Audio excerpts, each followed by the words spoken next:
Okay, welcome everyone. We're going to go ahead and get started. I want to welcome you to the second annual Road to Residency Application Preparation Series. This is our session for general surgery, and we're very excited to have a top-notch lineup for our panelists today. I'm Dr. Minerva Romero Arenas. I'm a general and endocrine surgeon at Weill Cornell Medicine and New York Presbyterian Brooklyn Methodist Hospital. I'm a founding member of the Latino Surgical Society and a very proud mentor for the Tour for Diversity in Medicine. We're very happy to partner with Tour for Diversity, the Latino Medical Student Association, and of course, the Student National Medical Association for the sessions tonight. I'm going to go ahead and introduce our speakers today. We have Dr. Karim Abdel-Fattah, who is Program Director at UT Southwestern in the Department of Surgery. We also have Dr. Karen Brissell, who is Program Director at Oregon Health and Sciences University. We have Dr. Carlos V.R. Brown, who is with us, joining from University of Texas, Austin. We also have Dr. Andre Campbell, who is at the University of California in San Francisco. Dr. David T. Hughes, who is joining us from the recently named #1 residency program in the country, the University of Michigan. And also joining us is Dr. John Mullen, who is here for a second round this year from Massachusetts General Hospital. So I want to, first of all, before we break into the sessions, I'll give you a little bit of the format for tonight. We're going to have all of the programs share with us a little bit about what their program is about. So we're going to give you some quick shots of each of these programs. As the speakers are presenting, we do invite the audience to go ahead and submit questions through our Q&A function or in the chat. And after all of the presentations are done, we're going to go ahead and do some live Q&A, both from pre-prepared questions and from the questions that come in through the audience. So without further ado, please take it away. Okay, I'm up first. Again, Karim Abdel-Fattah from UT Southwestern. And thanks again for having me, and looking forward to sharing a little bit with you. And I will try not to be long-winded because I talk too much. Next slide. Okay, I'm going to start off with this, our mission, and it's really just to train a diverse group of servant leaders. If you ever heard me talk about our program, I think that servant leader part is probably the most important thing. We work in a fairly austere environment. We're based out of Parkland Hospital, which is our big county hospital, and I think that's where a lot of our residents really learn the heart and soul of surgery. And we certainly want to make sure that the folks that we're graduating can fulfill a variety of missions out there. And so that's what we aim to do. Next slide.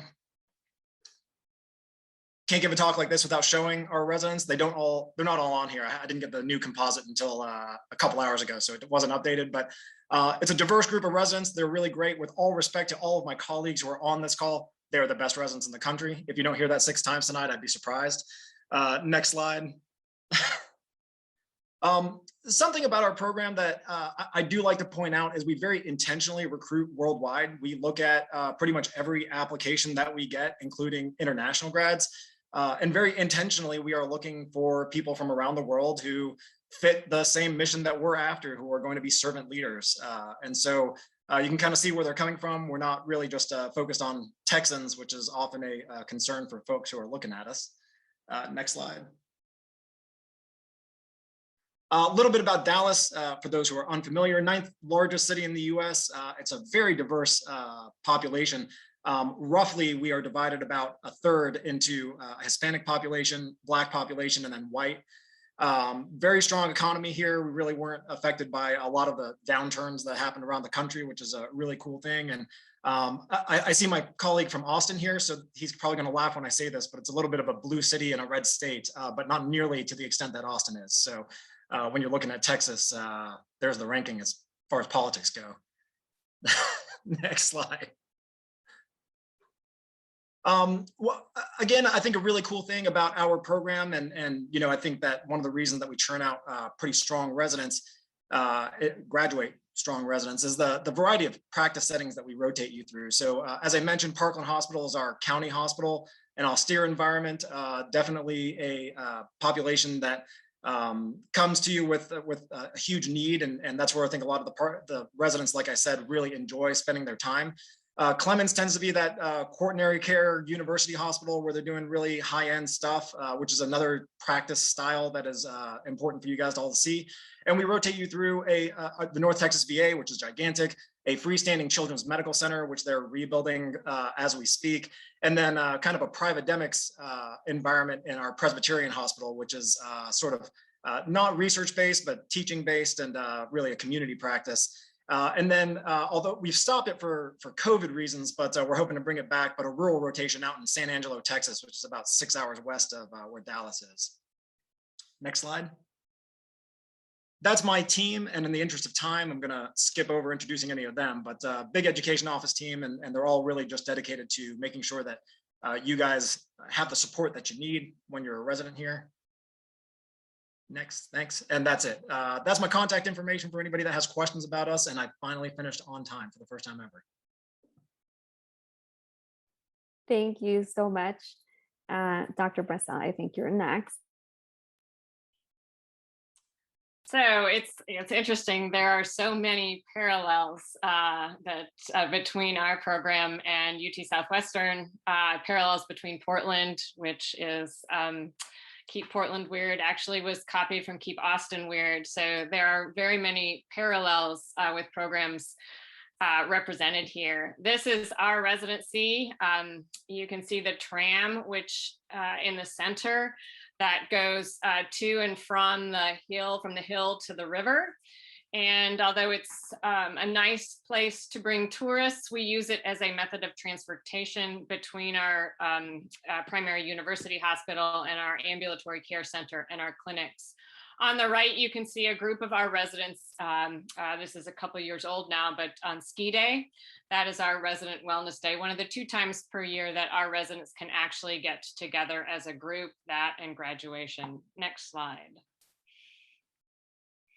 So this is one of the largest programs in the nation. You just heard from the other largest program in the nation. It's the only allopathic program in the state. So it has a mission to train surgeons for the state, as well as for the region and nationally. We have a very strong simulation center and surgical training center that during our educational half day, which runs on Monday, the residents spend about 75 to 80% of Mondays in the simulation center as a part of our didactic program.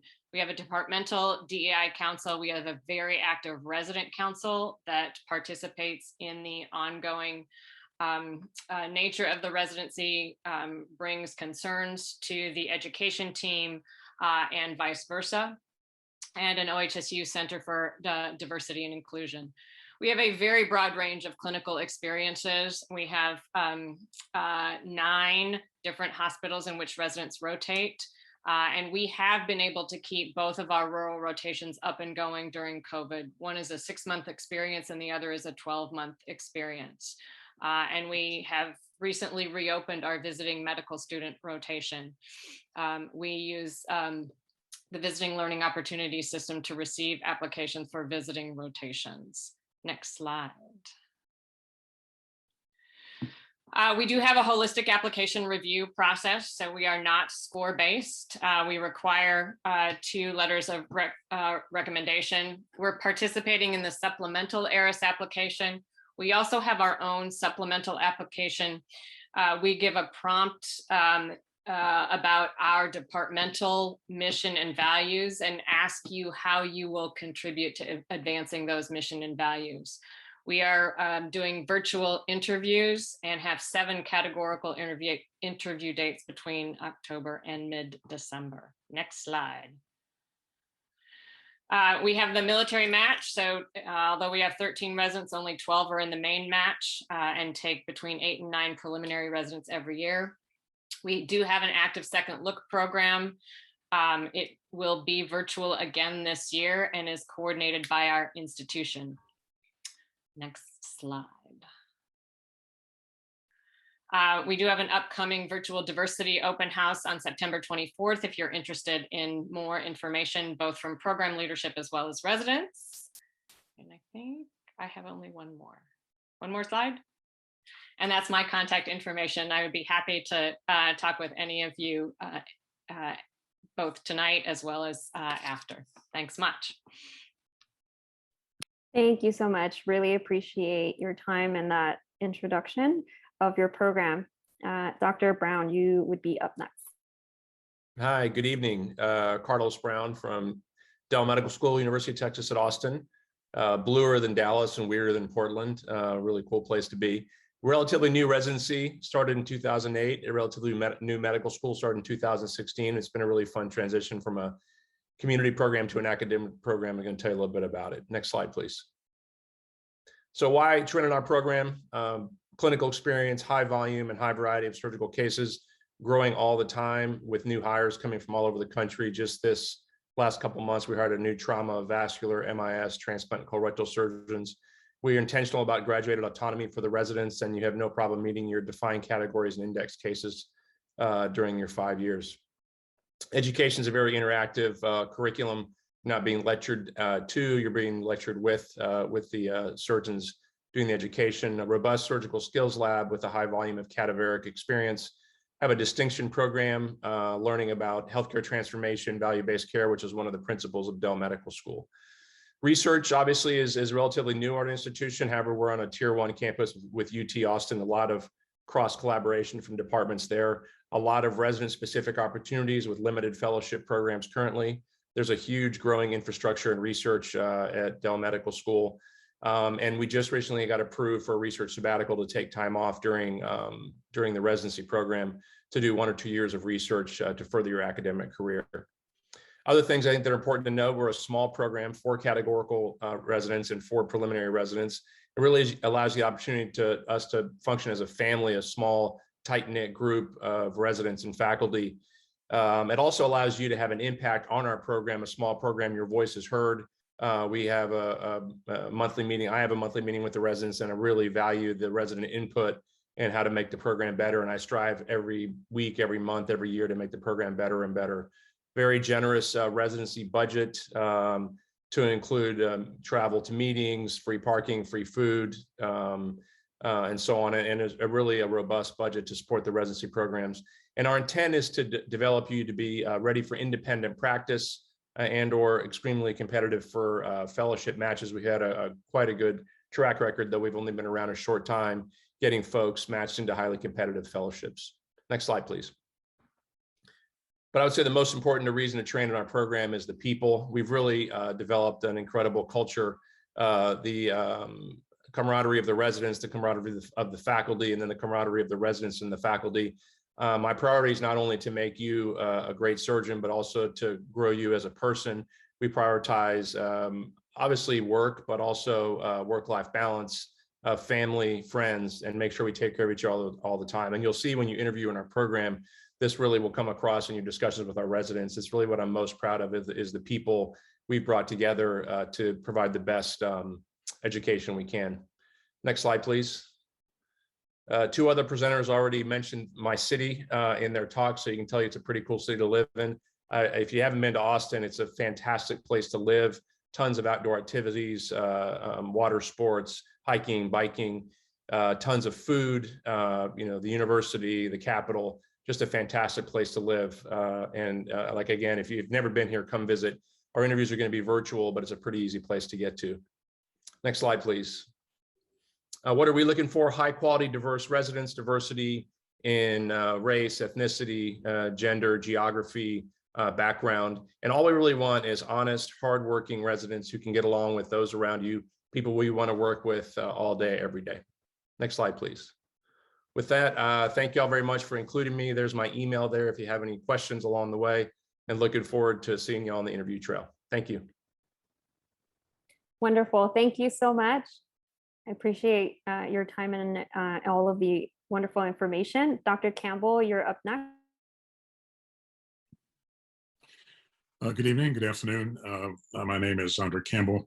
I'm a trauma surgeon and vice chair of diversity, equity, inclusion at University of California, San Francisco School of Medicine. I'm here to talk about our program. Program is really outstanding in many ways, much like all the programs you're hearing from tonight. Can I next slide, please? First, I'll start with San Francisco. San Francisco is absolutely spectacular place to live. San Francisco also is near many, many things. It's near the Napa wine country, Lake Tahoe, where you can actually go to ski. You don't have to live in the snow. You can actually go and ski in the snow if you like. There's all kinds of sporting venues, the Warriors, Giants, 49ers, not to mention A's. And we have just an amazing array of restaurants, foods, and places to go in San Francisco to discover. It is an easy drive to different areas and around the Bay, and it really is just a fantastic area. If you've ever been out here, it's just absolutely spectacular views everywhere. So we have many different training sites at the University of California, San Francisco. That includes Mission Bay. I work at the Level 1 Trauma Center, which is San Francisco General Hospital. There's a mothership, which is Parnassus, the VA. Then there's also community private places where you get to, again, go to Kaiser. You can go to California Pacific Medical Center, where it's part of the Sutter system, and there's tremendous operative volume there. So many different sites. We have a total of 8 categorical residents currently, and we may be going up to 9. So we have a fairly large program, but many different venues. Many of the residents say that they actually love being at San Francisco General Hospital because it's really the heart and soul of the residency. And at any given time, we have 30% of our residents there. We understand what it's like to train you to be an outstanding surgeon, and that's really what we want you to do. But more than that, we're trying to train you to be a surgical scientist. For many years, we've had a 2-year development time, personal development time for residents. Residents have gone in the lab and gotten master's degree in public health. They've gotten masters in public policy, masters in education, masters in business administration, in addition to doing a wonderful research, either basic science, clinical research. We have many different tracks now that the residents can have, including education track, there's a basic science research track, hepatobiliary track. We have many different tracks, so that what we do is we give you a mentor. And if you need another one, we give you another mentor. We give you, you can actually go to whoever you want to talk to in our department, because everybody will work on you in open arms to help support you as you go through your journey to be a surgeon, which is what we want you to be. We want you to be an outstanding surgeon. Next slide, please. We work with work-life balance. This is some of the things you can have. We actually have started a program in peer mentorship, peer-to-peer residents. There's faculty mentorship I talked about. There's a high operative volume. Most of the residents do over 1,000 or 1,100 cases. And we have graduated autonomy, so that many of us have been around for a long time. We actually don't have to do every part of the operation. I need to make sure that you do it better. It is my job as a surgical educator to make sure you do the operation better than I could do it. If you're just as good, you're not good enough. If you're better, that's what I want. So it's research, translational, NPA, and all the other things. Global health is a big thing. We're one of the first places in the United States to have the Center for Global Surgical Sciences, which is now the Center for Equity and Surgery and Anesthesia. Next slide, please.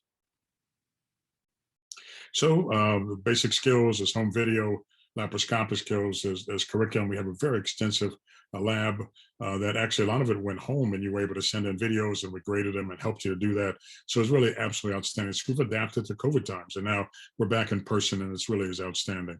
Next one is my last slide. So just welcome you to University of California, San Francisco. Happy to take your questions. These are some pictures of residents. Residents are into beekeeping. Some actually have chickens. Some are urban farmers. They break bread. They do all kinds of things. So it's really outstanding. You can go to Muir Woods, hike. You can row out on the bay. And of course, we give everybody a free set of loops named after a former attending. So welcome to UCSF. And I will put my email in the chat box. If you have any questions, let me know. We're really happy to have you here tonight. And thank you for your time. I'm going to ask Dr. Mullen to go next. Dr. Hughes, if you can just give me 1 minute after that. Sure. Thank you very much again for the invitation to come back again this year. I think this is really a fantastic opportunity for the attendees to learn a lot about 6 great programs in the United States. I was going to say that Boston is actually the best city amongst the group, but unfortunately, Dr. Campbell is on the session tonight. As a native San Franciscan and an avid Niners, Giants, and Warriors fans, I do have to say that San Francisco does take the edge there. But we have some other advantages. The Mass General Hospital is, of course, a historic hospital, second oldest hospital in the United States, and actually was chartered back in 1811.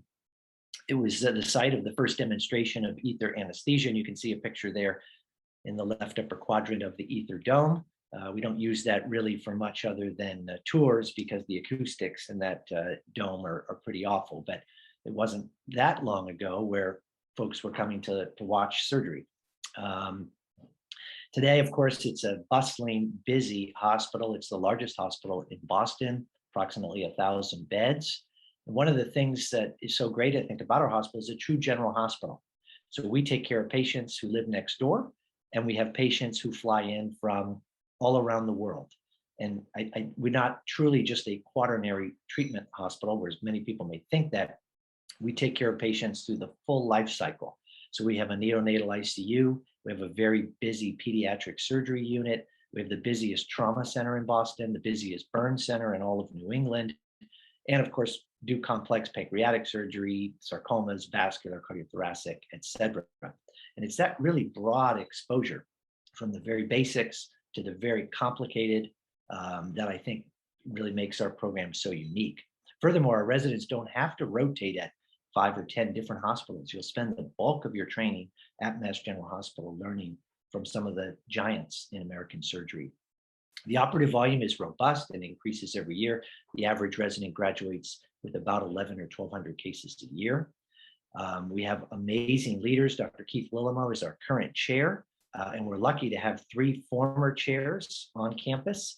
Not always, some are now approaching 100 years old, but Dr. Paul Russell, who's a former transplant surgeon, still joins transplant rounds every Wednesday. Dr. Andy Warshaw, former president of the American College of Surgeons, who runs a lot of our international efforts, and Dr. Jerry Austin, another former president of the American College of Surgeons, still quite active in the administration of the hospital. We have lots of flexibility in our program. There's not a one-size-fits-all. If you want to come and do research, great. If you don't want to do research, fine. We have a 4-3 cardiothoracic training track for those interested in CT surgery. We have specialty tracking in other specialties. If you're interested in hepatobiliary, we'll give you more time on that service compared to another. And we also have a very active global surgery track. In terms of research, we have the most funding of any surgical department in the United States. We crossed $1 billion in funding as a hospital in 2019. We're focused on wellness, and we've increased our initiatives, including our own department-hired psychologist for regular weekly process group sessions with the residents, in addition to Peloton bikes and the other assortments of activities. We're committed to diversity, and to that end, our chief diversity officers are a part of our admissions committee and review all the applications. And with that effort, we've made a very conscious effort to diversify our residency program, and that is paying off huge dividends.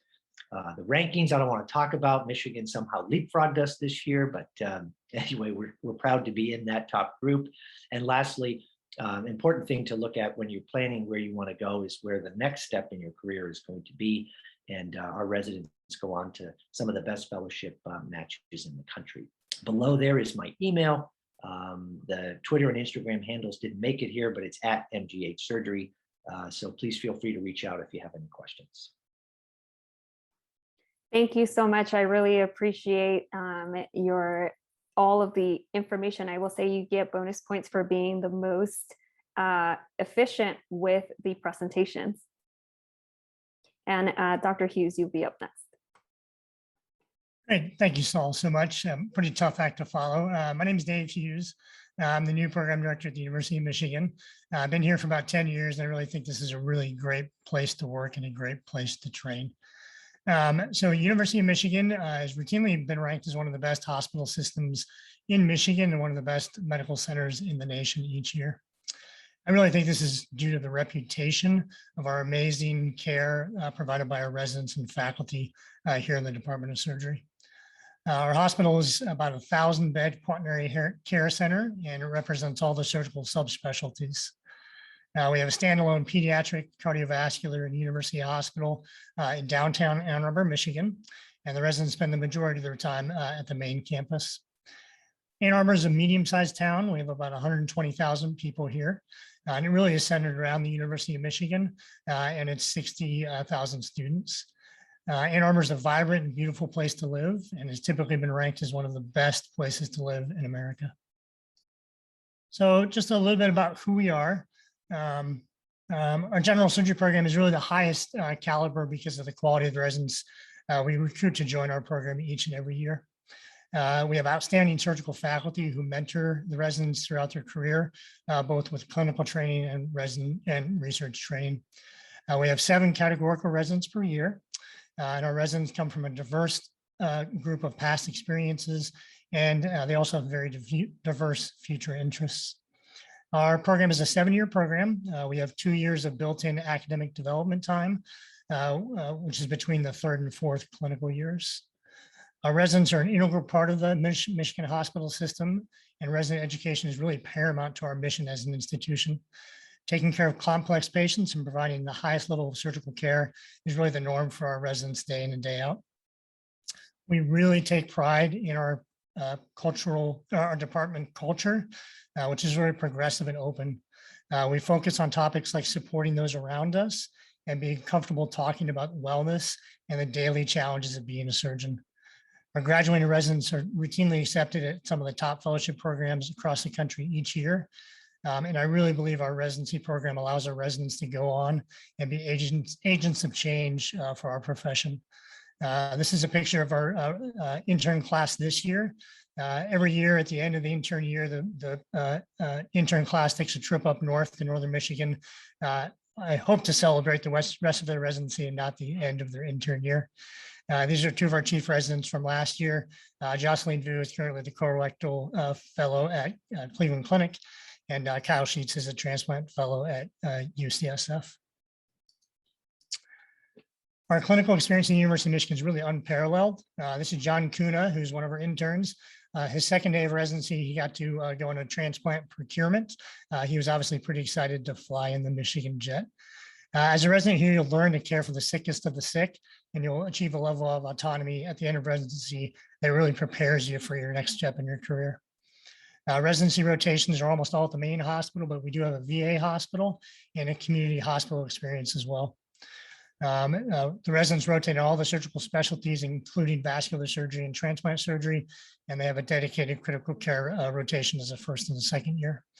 We have 2 clinical simulation centers where residents can really learn and practice their clinical skills before they go to the operating room.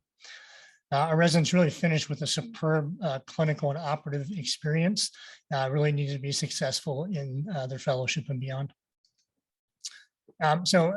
Thanks to Dr. Arenas for bringing this up. So I decided to put it in the slides at the last second there. We're honored to be named the #1 program in the nation by Doximity. We're really a renowned center for surgical research, and all the residents take the lead on multiple research projects throughout their residency program. We teach them how to do research design, write grants, and they have a multitude of publications by the time they graduate. Many of our residents are also leaders in institutional, regional, and national organizations, and we really hope that you all consider applying for the University of Michigan this coming year. Here's my contact information, and more importantly, we have our resident recruitment liaisons, Dr. Valbuena, Dr. Nelson, Dr. Anderson. They're really great sources of information when you really want to hear what a residency program is all about. Talk to the residents. So thank you so much. Thank you so much to everyone. I, again, really want to thank you for your time and for all of that wonderful information about your programs. I see that we've actually got quite a few questions coming in. So I'm going to start off with just asking you a question that was asked earlier in our chat. And if you could just say, when you think about the application to your program, what's the number one important piece of the application? Maybe I could start. I really think it's fit on both sides. The applicant needs to make sure that this is a place they're going to love to be at for the next 5 to 7 years. Make sure the program can provide them what they really want out of residency. Every residency is a little bit different, and every residency is not the perfect residency for everybody. For me, it's theme. And by theme, I mean, I want to be able to tell who you are and why you want to come train with us, as opposed to the rest of the applications that we will receive. And so does your application tell a story, and does that story resonate with who we are as a program? For me, there's no single part. I think it's all the parts together for a holistic review of the application. But I think wanting to be in our program and why you want to be in our program, which will actually have an additional supplemental short essay telling us that to help screen, because there's so many qualified candidates, it's hard to distinguish one from the other.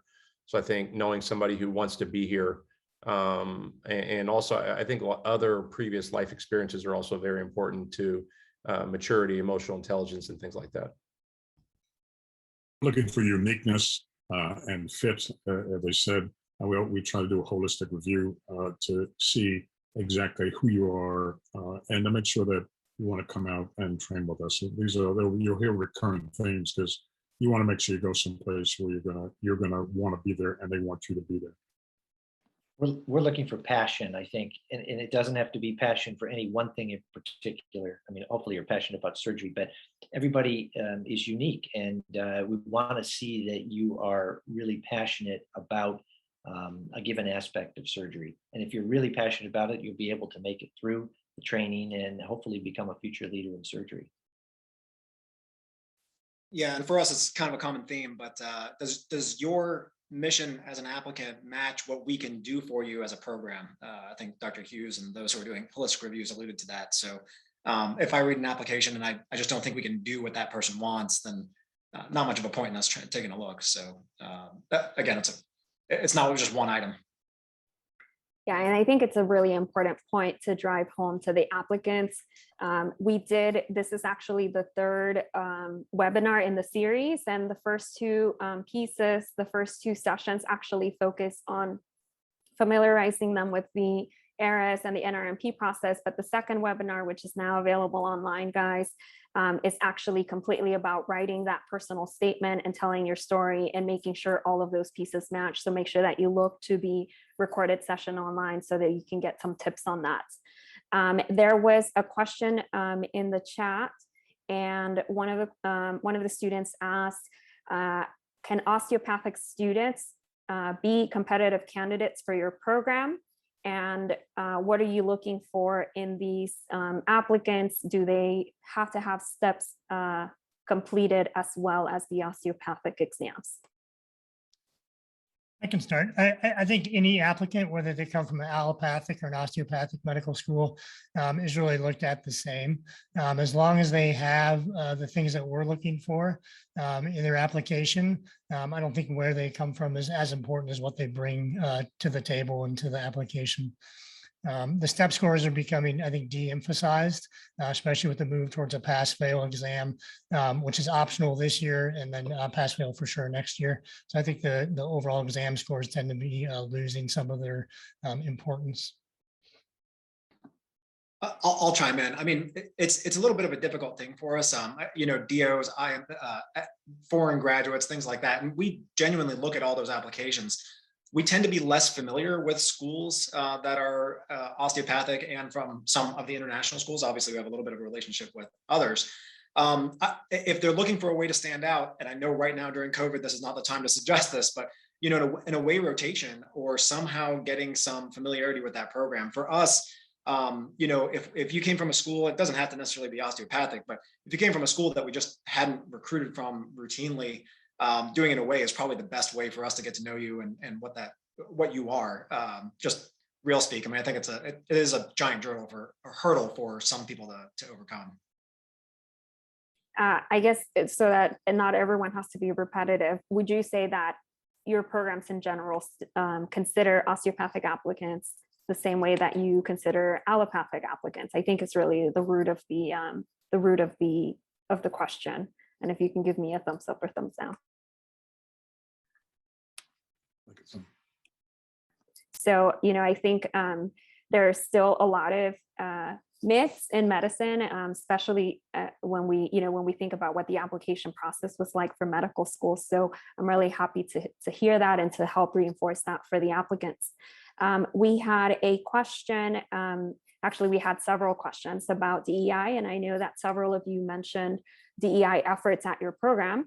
So I'm going to try to sum up a few, but if you could think of all of the progress and all of the initiatives that we've done over the past year towards increasing equity, diversity, and inclusion in surgery.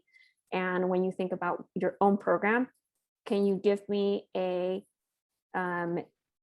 long-term goal and what are you most proud of achieving this year in terms of those efforts? So I'll go first. I'll just say that for the last 20 years, we've had two women chairs. We're probably the only institution in the United States of our caliber who has had that. So we're pretty fortunate. Dr. Nancy Asher, and now we have Dr. Julianne Sosa. So we're also proud of that. 50% or 60% of our residents are women, which is fantastic. And this year, we really focused a lot on diversity efforts. We had been over the last couple of years in the way we did things, but this year, 56% of our first year class of both plastics and general surgery are underrepresented minorities. Out of the 8 categoricals, 4 of our categoricals are underrepresented minorities, and we continue to push in that direction to make sure we make a positive change in our program, because everyone is committed to doing that. 2 out of the 3 plastic interns are African American interns, which is absolutely fantastic. So our goal was really to continue what we started, to make sure that we get outreach to as many people who are interested in applying to our program. Take a good look at them. Take a look at everybody, because as all these other programs, we have 800,000 applications, and we're really looking for the best of the best, and people who want to be with us and train with us. So a lot of opportunity. There's a lot of initiatives that we have on the medical student.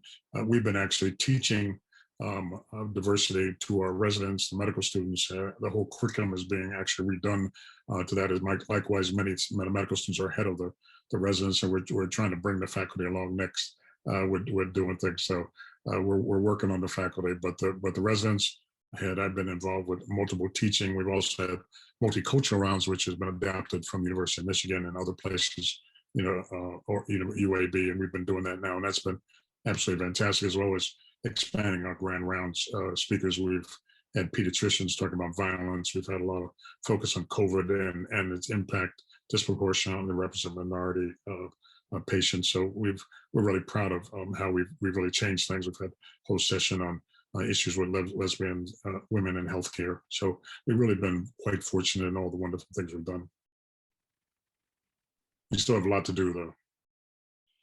There's always work to be done, always more work to be done. I think the most important thing we have done over the last year, David put up his the residents that were, I don't remember the phrase, but essentially in charge of or assisting with recruitment. And we have our 2 residents who are in charge of the interview process are both underrepresented minorities this year. That is a volunteer position.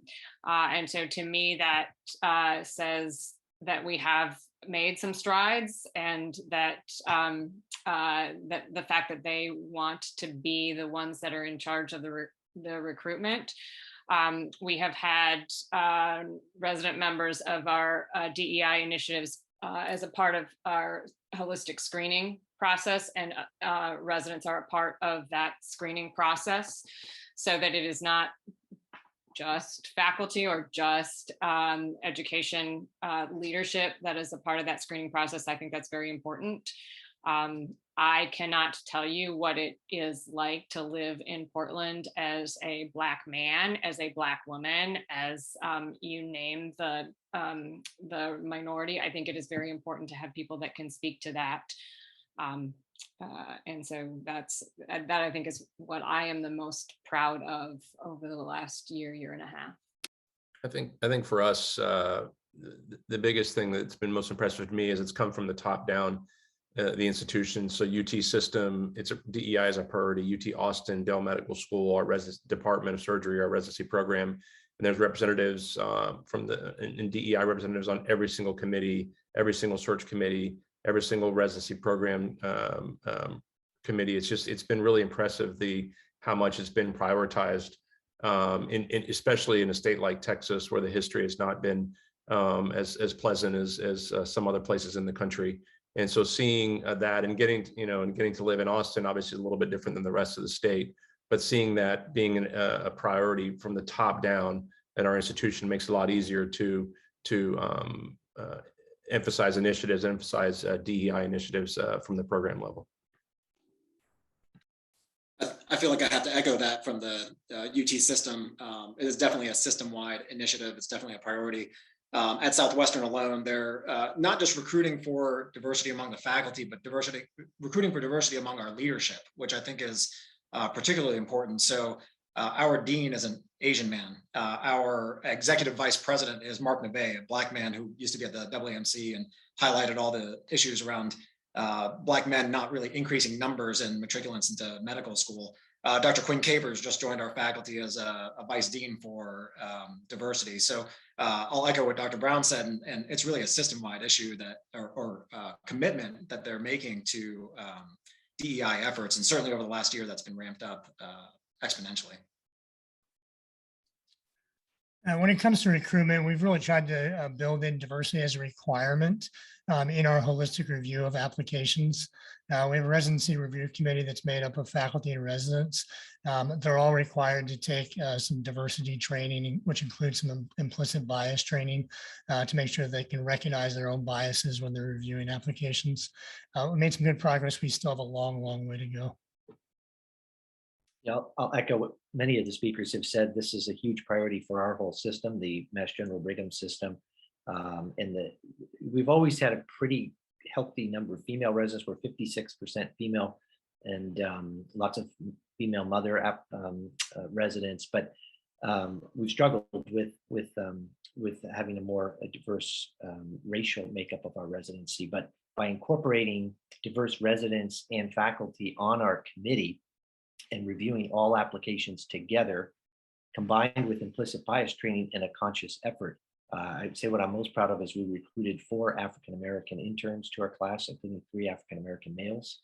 And 2 of our 3 categorical plastics residents are African-Americans, for a percentage approaching more than 50%. So I think with really conscious efforts, we can make huge strides.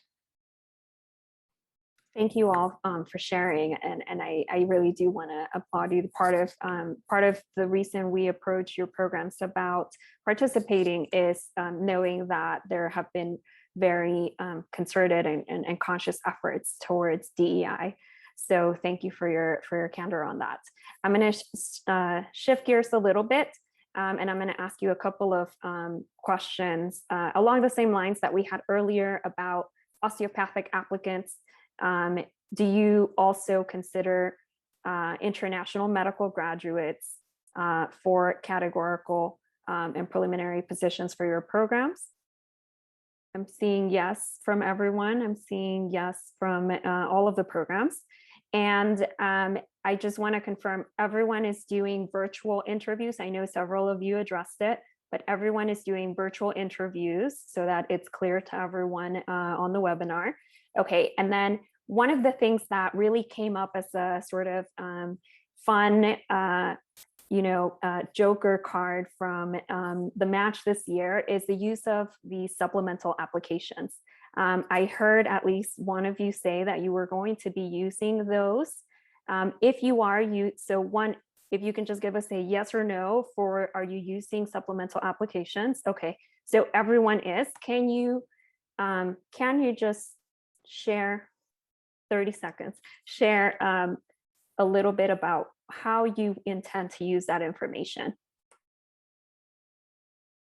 I'll start. The ERAS supplemental application, I think it's just going to be what everyone sort of mentioned. We're looking for somebody who fits our mission and wants to be here, and you can discern a little bit more information, personal information Unfortunately, they're leaving the geography out of general surgery, which is a little bit disappointing. Honestly, I'm not sure why I got left out of general surgery versus the others. And then program signaling, I think that just again helps indicate somebody who wants to be here. And then our initial, we're going to have an additional supplemental application, just a very brief essay telling us, what you know about our program and why you want to be here. But I think it's going to be a good addition to the process. And I don't think it's going to be a heavy lift for the applicants either. I think it'll be a pretty straightforward process. We are using the supplemental ERAS application this year. I think it's a really valuable way to learn more about an applicant and really what experiences they've had that really drives their passion, what their goals are in the future, aside from the stuff you can just get from the ERAS application, the personal statement, and the letter of recommendation. It'll be a chance to highlight what they want us to know about. Yeah, I don't have anything more to say, but I do think that because the story that I think it will better help tell the story, and that's what I'm looking for in the holistic review of an application. So I think you have the opportunity to better tell your story with the supplemental application. Nothing to add here. It's been said. Let me ask. We still use it too. So we're trying to get more information, kind of peeling back the onion on the applicant, just to kind of see exactly if we can get as much information as possible as we make that really important decision about offering the interview. But I can guarantee you that many of our interviews will be given to people who don't signal, just from the whole numbers aspect. So signaling doesn't guarantee an interview, and lack of signaling doesn't take you off our wish list, if you will. Thank you. I know that that's definitely something that we have had a concern in terms of the preference signaling. And so thank you for clarifying that. There are a few questions that are program specific. So I'm going to ask our panelists in our Q&A box. We do have some program specific questions that if you could just type an answer out, that way we can take more of the live questions. One of the applicants asked, how would you say that your programs deal with resident attrition, and how do you support your residents to be successful when they are in a position of being at risk? So there's two types of attrition. There's attrition because the resident decides they want to do something else, and I am completely supportive. I have had residents decide they want to be psychiatrists, radiologists, anesthesiologists. They should be able to do that. And then there are residents that are at risk because of performance. We have a very, very robust remediation program to remediate everything from technical skills to communication skills to administrative professionalism to dealing with the EHR to you name it. We have a very robust remediation program. Our commitment to you is, if you begin with us, we want you to finish with us, and whatever it takes. There are very few instances that I can think of that we have not been able to successfully remediate. And if it's the other way, we will support you 100%. I think it should be stated, I think this is known among the faculty, that in general, there's a 20% attrition rate in surgery residency across the board. This is all programs, not other programs that are here tonight. And we always want to make sure that we spot the problems early, give people the help they need, because it's all about making sure when we take somebody in for the long haul, we want to make sure you're successful, that you get the help you need, and that you flourish during the residency training program. We support you as you go through, because surgery training, many of us have gone through surgery training during a different era where it was, let's say, it was not so user-friendly as it is now. It has gotten, I think, 100% better. This issue of wellness is very important to us now, giving people time off, making sure that they're well under 80 hours. I mean, there's no reason for you to work that hard and learn surgery. So we've really changed the way we look at things. And it's, I think for a little while, people kind of groaned a little bit, but now we understand it. We are part of our DNA, and that we want to make sure that you are successful and you have time to develop to do other things other than do surgery, because it's not just surgery, it's other stuff too.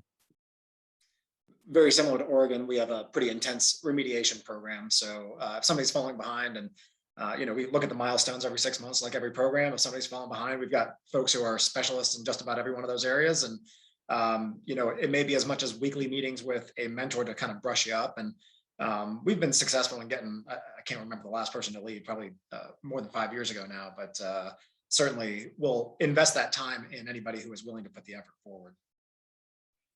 I'm going to step in. I think that all of the programs and so all the applicants know it is a requirement for a stepwise process to be followed in terms of remediation. So I'm going to truncate that question. I did want to ask a couple of sort of rapid fire research for residency applicants who match versus are invited for an interview. Is research a critical component for your program?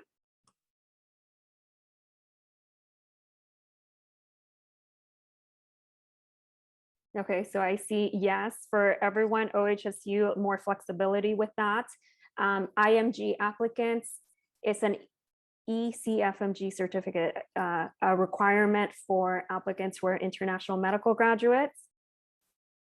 Yes, okay.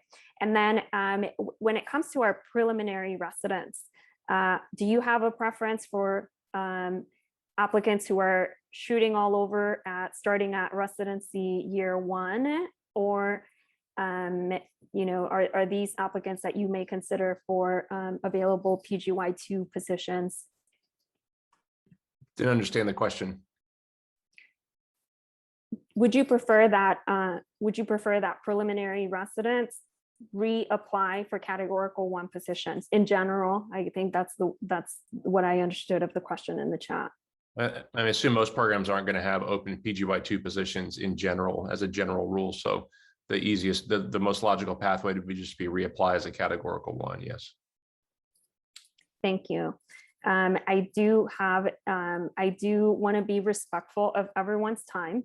So I do want to thank everyone for taking the time to join us tonight. Everyone provided their contact information. We are going to do our best to get the slide deck out to folks that registered for the program, and that way they also can have your contact information. For anyone who has questions in the chat, I will get a transcript and we'll see if we can create a document that we can also send out for a summary to all of the registered participants. I really do want to thank everyone who joined us. I see that we probably peaked at about 90 or so participants during the live session. So we had a really tremendous turnout. And so I really want to thank our panelists for taking an extra hour of their day to join us and to participate in this really important session.